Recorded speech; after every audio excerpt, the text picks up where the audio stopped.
السلام عليكم ورحمة الله وبركاته. بسم الله الرحمن الرحيم.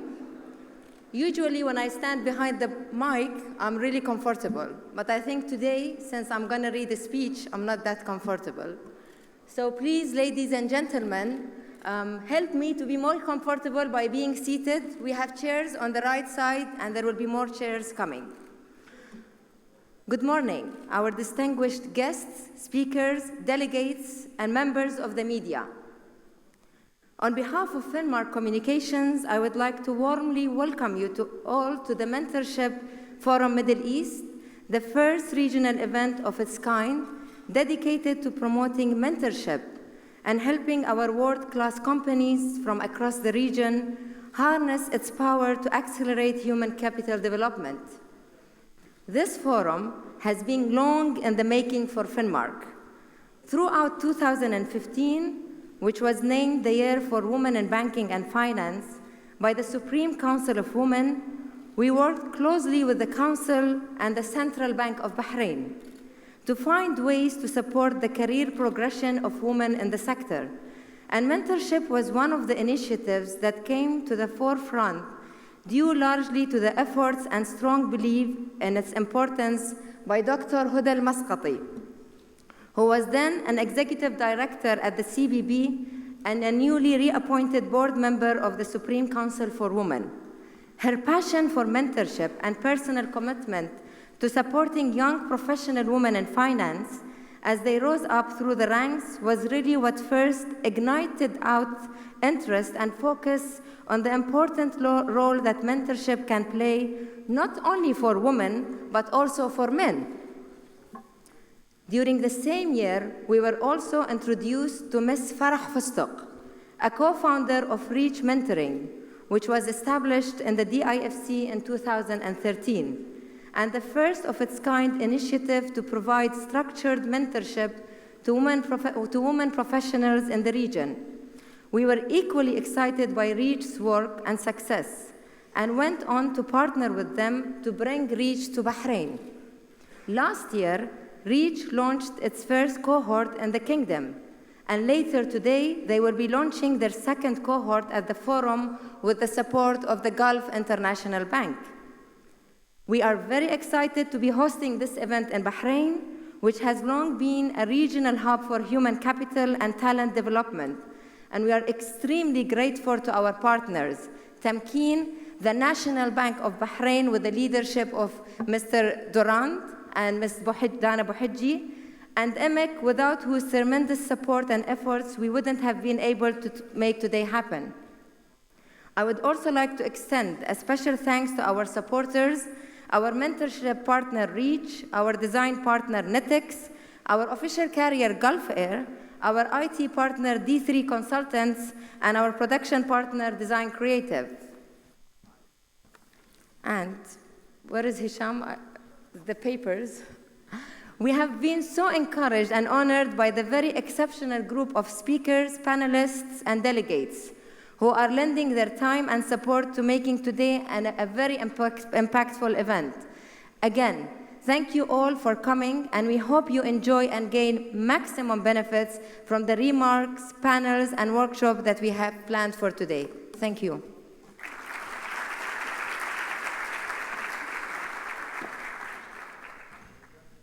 Thank you very much, Ms. Zahra Taher, for your speech, Managing Director of Finmark Communications. We are indeed all very excited to be part of this one-of-a-kind event.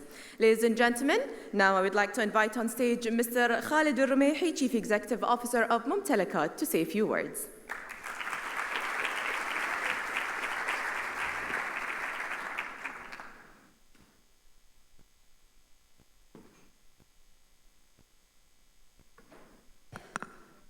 بسم الله الرحمن الرحيم. السلام عليكم ورحمة الله وبركاته. Ladies and gentlemen, esteemed colleagues, I want to start by thanking National Bank of Bahrain, Finmark, Tamkeen for inviting me to speak today. You can tell by the caliber of the attendees how important this topic is to any leader chief executive of any organization. I think human capital today, especially for any service-oriented industry or company, indeed for any service-dominated economy like ours in Bahrain, is a critical topic.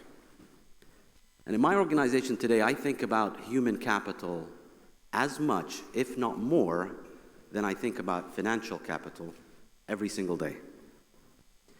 So I wanted to address this morning the subject of the event today. How do we accelerate human capital development?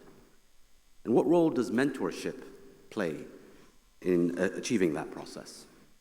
So I'm going to share with you a couple of thoughts. Some of them are going to be controversial, especially for today's topic, and probably will never be invited to a topic like this. But I think controversy is good. Let's be open, let's be honest. Let's not do lip service to mentorship. Let's talk about how proper mentorship takes place. So my first thought is for mentees, a lot of the young people here. It's no stranger to advice. Nobody will be ignorant to the topic that you learn more on the job than you will ever learn in the classroom. They don't teach you in college how to negotiate a real transaction, how to handle a difficult customer, how to manage upwards with a difficult boss. All of these things you learn on the job.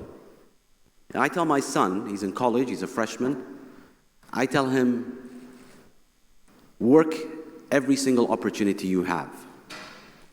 Work at a Starbucks. Interact with people. Work every summer, because you will learn more about the nature of people, how you sell, how you deal with customers, than you will ever learn in a classroom setting. And so that is the basis of what mentorship is about. You have to come to work knowing that this is going to be a better education for you than you ever learned in a classroom. My second thought is, again, to mentees. Be curious, inquisitive, and hungry to learn. You're not an observer in this process. You're a participant. You're the architect of your career. Take responsibility for that very, very seriously. Till this day, every year, December 31st, I look back on my career and I say, have I learned more? Have I become a better person, a better executive, a better leader than I was on January 1st? Every single year. And if my trajectory of learning is flat, or if it's decreased, I think about my career again. I change jobs. Because life's too short, you need to make sure that you are learning through that process. And so you've got to take control of your destiny. And nothing can substitute, no structured program can substitute for self-drive and initiative. My third thought, and this is where it's a little controversial, is I don't think organized mentorship is sufficient. I used to work at JP Morgan. They had a mentorship program. And part of that mentorship program is you had to have lunch once a month with your mentor. And I had this regular lunch. And maybe it's the crime of my mentor, but he looked bored. He would ask me about what I wanted, what was happening in my life. We would have that hour-and-a-half lunch. He'd tick a box, and he'd go back to his day-to-day job. And I was inquisitive. I'd ask him, but I'm not saying that structured mentorship programs should be abandoned. That's not my message. My message is, this is not the lever alone that accelerates human capital development. And this brings you to my fourth point. For mentorship to work, it's a two-way street. The mentor needs to get something out of it, and the mentee needs to get something out of it. That individual having lunch with me was probably ticking a box so he could tell his boss, yes, I had my lunch with my mentee. But for it to be really effective, you had to contribute something that makes that mentor succeed. And this is my fourth topic. So what does work in mentorship? Well, in my experience, it's true collaboration in teams between senior and junior executives, where the real learning takes place. And here you have to have that junior executive placed at the coalface, learning under pressure, in real time, and really finding out what it takes to complete a project or assignment successfully. And I'll tell you a story about something that relates to that in my own career. In 2008, I used to work at InvestCorp. 2008, we were in the midst of the largest financial crisis, at least in my lifetime, and maybe the biggest since the financial depression. It was November 2008. Lehman Brothers had just collapsed. Financial world was in complete havoc. I was a junior managing director. I had just been promoted. And the CEO of InvestCorp, this very imposing 60-year-old Iraqi man, his name was Namir Kirdar, had just discovered that we needed to raise $600 million of capital to basically protect this institution from potential collapse.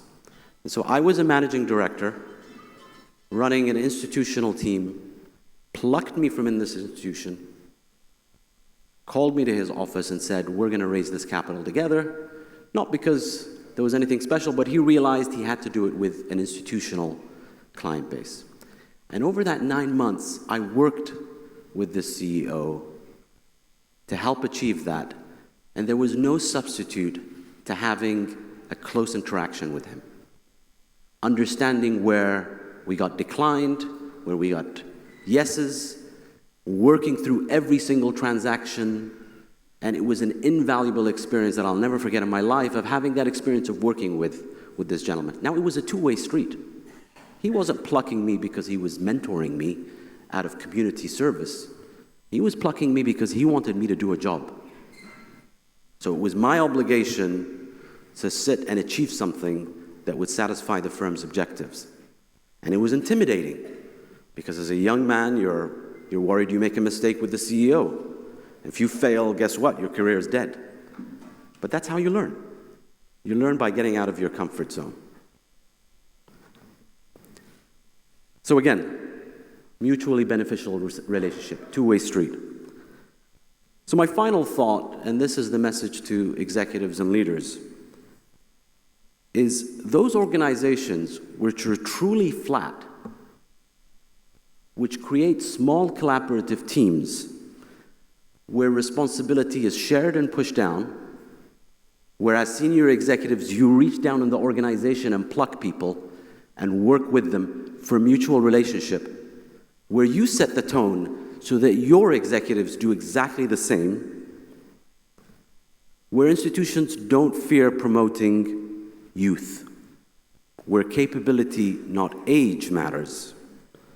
Those are the institutions that are going to nurture talent and are going to retain talent. It's easier said than done, of course, but organizations that are able to achieve that will attract and retain the best. Thank you very much.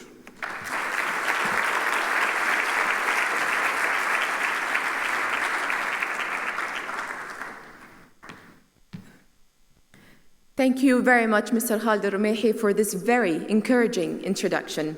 Ladies and gentlemen, let us now start with our keynote address, Mentorship and Accelerating Human Capital Development. Please allow me to welcome on stage the Regional Talent and Communications Partner of Deloitte Middle East, Ms. Rana Salhab.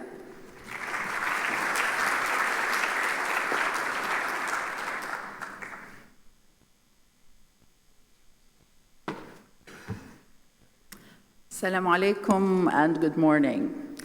I have spoken on mentoring in many countries in the world, and I have to tell you, without any doubt, this is the biggest audience I've seen in one room who are gathered for a full day to talk about mentoring. I mean, this is a credit not only to the organizers and the participating companies, this is a credit to Bahrain, and this is a realization, I think, on how important human development is. Mentoring is really part and parcel of human development.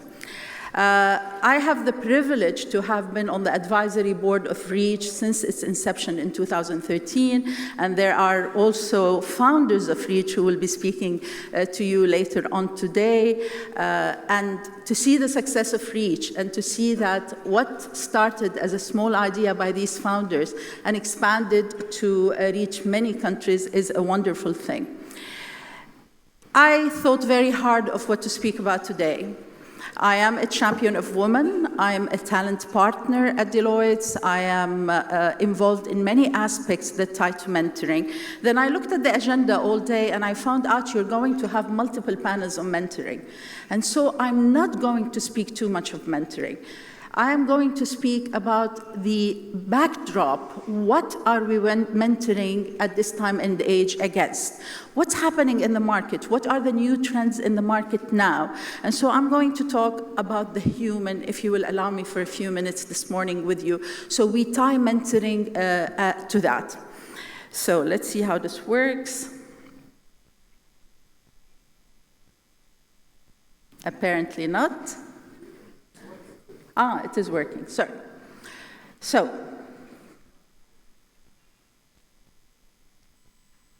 oops. Can somebody click? Can you click physically on the computer, please? Ah. So what is happening to the market? What is this backdrop of information and of trends in the market that we need to look at? And I would say these would be focused around 3 areas now. The rise of the individual. I've just arrived from Beirut. I live between Beirut and Dubai, come to Bahrain. And I've been coming to Bahrain, by the way, since the late 80s and early 90s. So I challenged yesterday at my office some of the people, and it turned out I have known Bahrain, except for our 50% and more nationals in the office, more than anybody else. But the rise of the individual in the workforce is what I'm talking about. The millennials, the trends, the fact that we have to change our organizations. And so if I tell you in my organization, we don't no longer talk about talent partners or talent professionals. We don't anymore talk about HR professionals. We're beginning to talk about people and purpose group. So our motto is people and purpose.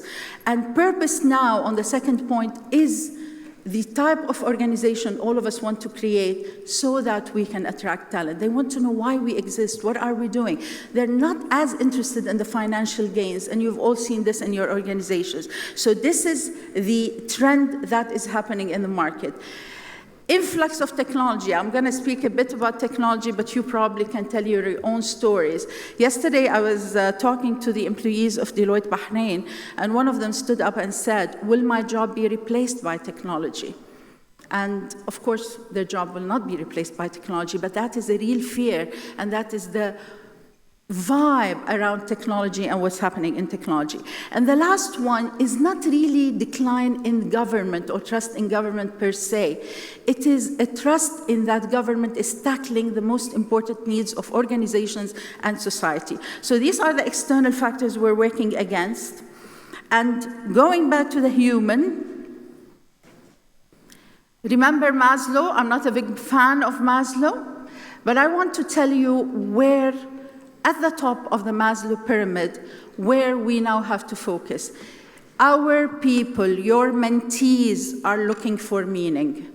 They may not tell you, my objectives from the mentoring relationship is for you to tell me meaning, but you will notice they want leadership, they want to advance in their careers, but mostly they want some fulfillment and meaning. So they want to belong, they want that part of self-esteem, and they want self-actualization. I don't know about you, I've mentored many, many people. How do you help people realize these things? How do organizations help to retain these generations coming in by providing that meaning, which is hidden in the mentoring relationship we have? So, what should organizations now do? Sorry, I don't know if... It is around reinventing, and this word is very much used these days, but there is a formula for us to reinvent our organizations, for us to reinvent even if you are in the public sector. We are looking at a formula to bring in the human factor more in the organization, as important as the other things are.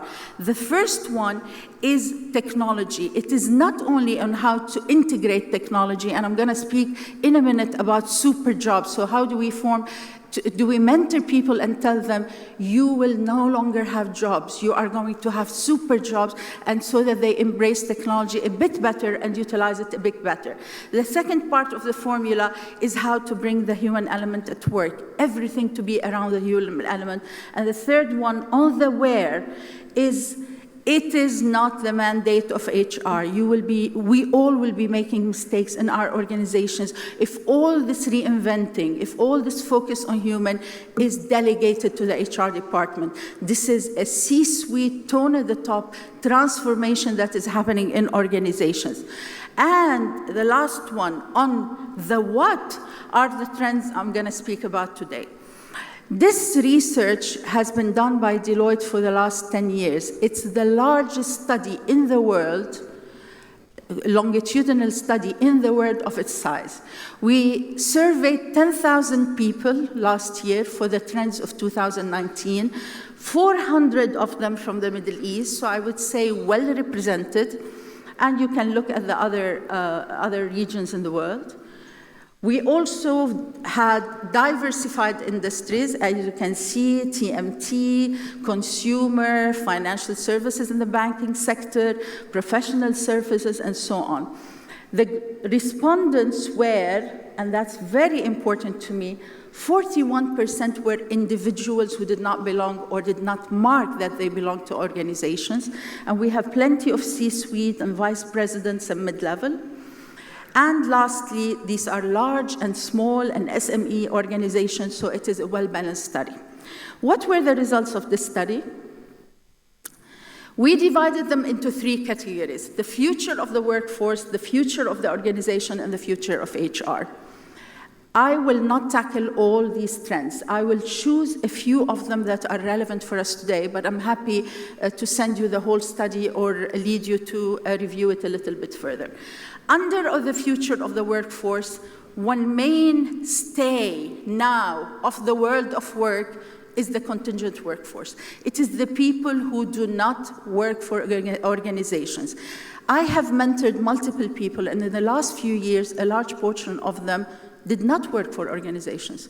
They were either freelancers, they had their own organization. How do you mentor such people? Their aim is not to be promoted to the next level. Their aim is very, very different.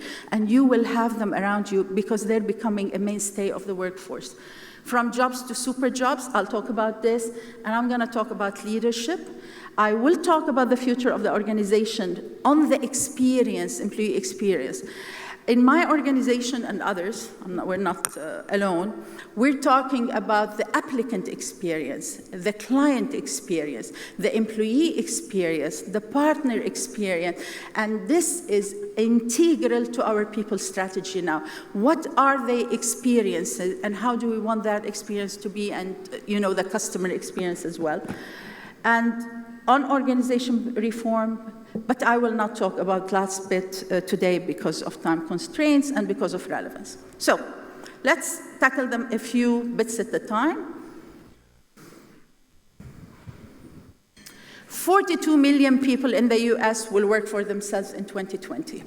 That's a huge workforce. When I say they will work for themselves, they will be contracted by the likes of my company. They are already being contracted by the likes of your company. A huge, huge challenge.